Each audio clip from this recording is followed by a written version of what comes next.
Dear students, আশা করি তোমরা সকলেই ভালো আছো।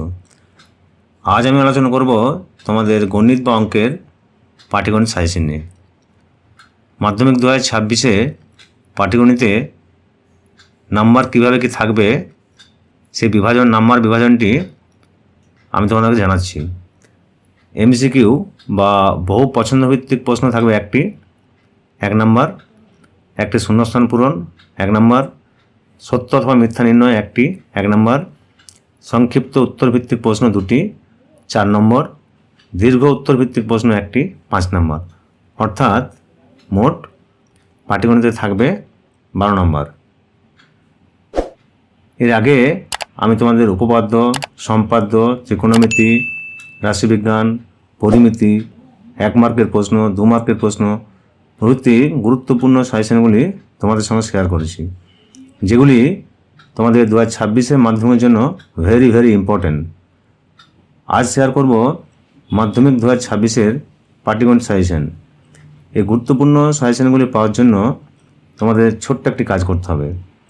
শুধু চ্যানেলটি সাবস্ক্রাইব করে পাশে থাকা বেল আইকনটি প্রেস করে রাখবে, তাহলেই তোমরা 2026-এর মাধ্যমিকের জন্য সমস্ত বিষয়ে গুরুত্বপূর্ণ সাজেশনগুলি পেয়ে যাবে। তাহলে এখন আমি তোমাদের শুরু করছি পাটিগণিতের গুরুত্বপূর্ণ অঙ্কগুলি। এবছর সবথেকে গুরুত্বপূর্ণ চ্যাপ্টার হলো বা অধ্যায় হলো সরল সুদ কষা, যেখান থেকে তোমরা দীর্ঘ উত্তরভিত্তিক প্রশ্ন অর্থাৎ 5 নম্বর একটি প্রশ্ন অবশ্যই কমন পেয়ে যাবে। সরল সুদ কষা অধ্যায়ের কোন কোন অঙ্কগুলি খুবই গুরুত্বপূর্ণ, যা 2026-এর মাধ্যমিক পরীক্ষায় আসার সম্ভাবনা খুব বেশি, সেগুলো তোমাদেরকে আমি জানাচ্ছি। উদাহরণ 33 অঙ্কটি আছে 45 পাতায়। উদাহরণ 34 যেটি আছে তোমাদের পাঠ্য বইয়ের 46 পাতায়। এরপরে আসছি কষে দেখি 2, পাতা 46, 8-এর দাগ, 13-র দাগ, 14-র দাগ, পাতা 47, 17-র দাগ, 18-র দাগ, 19-এর দাগ এবং 20-র দাগ।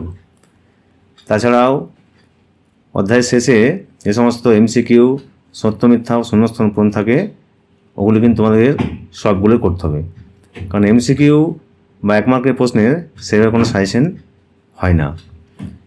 তারপর আসছি সংক্ষিপ্ত উত্তরধর্মী প্রশ্ন, যেগুলি 2 মার্কের। 48 পাতায় 1-এর দাগ, 2-এর দাগ, 3-এর দাগ, 4-এর দাগ এবং 5-এর দাগ। এরপরে আসছি চক্রবৃদ্ধি সুদ ও সমাহার বৃদ্ধি বা হ্রাস। এই চক্রবৃদ্ধি সুদ ও সমাহার বৃদ্ধি বা হ্রাসের 2টি অধ্যায় রয়েছে, 6.1 এবং 6.2। 2025 সালের মাধ্যমিক পরীক্ষায় এই চক্রবৃদ্ধি সুদ ও সমাহার বৃদ্ধির 6.1 অধ্যায়ের একটি অঙ্ক ছিল। অঙ্কটি ছিল টেস্ট পেপার থেকে।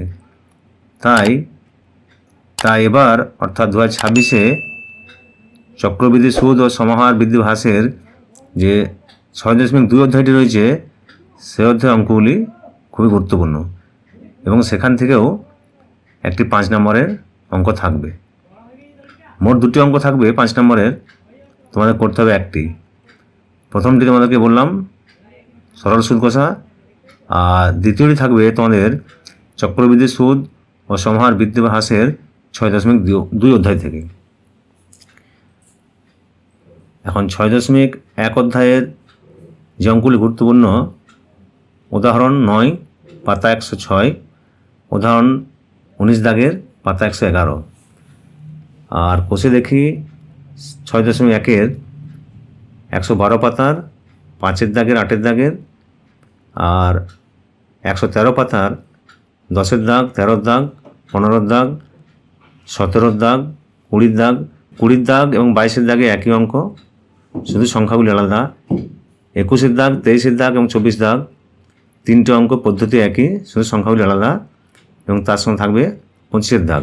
এই অধ্যায়ে উদাহরণ 116 পাতার 28-এর অঙ্কটি গুরুত্বপূর্ণ। এরপরে আসছি কষে দেখি 6.2,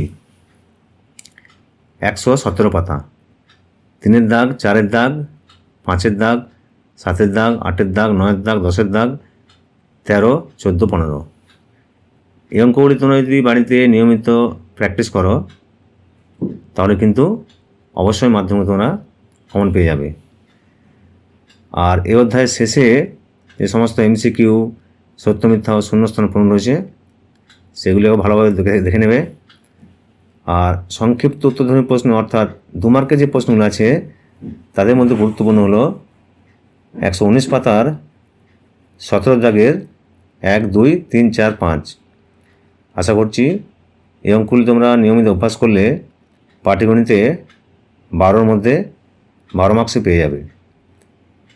যদি ভিডিওটি ভালো লাগে তাহলে লাইক করবে। তোমাদের যে কোনো প্রশ্নের জন্য কমেন্ট বক্সে লিখে জানাবে।